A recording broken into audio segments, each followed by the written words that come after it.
یہ شخص خالد بن عبداللہ کوفی کا آزاد کردہ غلام تھا۔ حضرت امام محمد باقر رضی اللہ تعالیٰ عنہ کی رحلت کے بعد پہلے امامت اور پھر نبوت کا دعویٰ کرنے لگا۔ یہ کہتا تھا میں اسم اعظم جانتا ہوں اور اس کی مدد سے مردوں کو زندہ اور فوجوں کو شکست دے سکتا ہوں۔ اگر میں قوم عاد و ثمود کے درمیان عہد کے لوگوں کو بھی چاہوں تو زندہ کر سکتا ہوں۔ اس کو جادو اور سحر میں بھی کامل دستگاہ حاصل تھی اور دوسرے طلسمات مثلاً نیر نجات وغیرہ بھی جانتا تھا، جس سے کام لے کر لوگوں پر اپنی بزرگی اور عقیدت کا سکہ جماتا تھا۔ مغیرہ نے پیش گوئی کی تھی کہ محمد بن عبداللہ بن حسن مثنیٰ بن امام حسن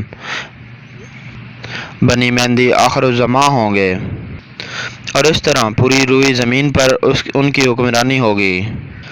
مگر مغیرہ کے مرنے کے 26 سال کے بعد جب حضرت نفس زکیہ نے خلیفہ ابو جعفر منصور کے خلاف خروج کر کے مجاز مقدس پر قبضہ کر لیا، خلیفہ نے ان کے خلاف ایک لشکر عیسیٰ بن موسیٰ کے کمال میں بھیجا تھا، جس میں حضرت نفس زکیہ شہید ہو گئے تھے۔ تو اس پیش گوئی کے جھوٹ ہو جانے پر اس کے مریدین کی ایک جماعت اس پر لعنت کرنے لگی اور دوسرے یہ کہہ کر اپنی خوش اعتقادی پر قائم رہے کہ حضرت نفس زکیہ شہید نہیں ہوئے بلکہ وہ مستور ہو گئے ہیں، اور جب حکم ہوگا تو آ کر رکن اور مقام ابراہیم کے درمیان لوگوں سے بیعت لیں گے۔ جب ان لوگوں سے سوال کیا جاتا کہ وہ کون شخص تھا جو خلیفہ ابو جعفر منصور کے لشکر کے ہاتھوں ہلاک ہوا، تو اس کا وہ مضحکہ خیز جواب دیتے کہ وہ ایک شیطان تھا جس نے محمد بن عبداللہ نفس زکیہ کی شکل و صورت اختیار کر لی تھی۔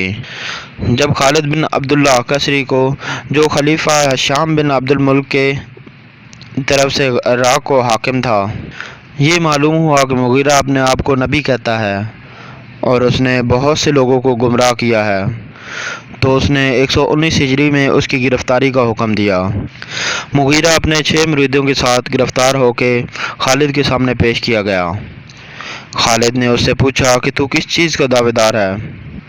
اس نے کہا میں اللہ کا نبی ہوں۔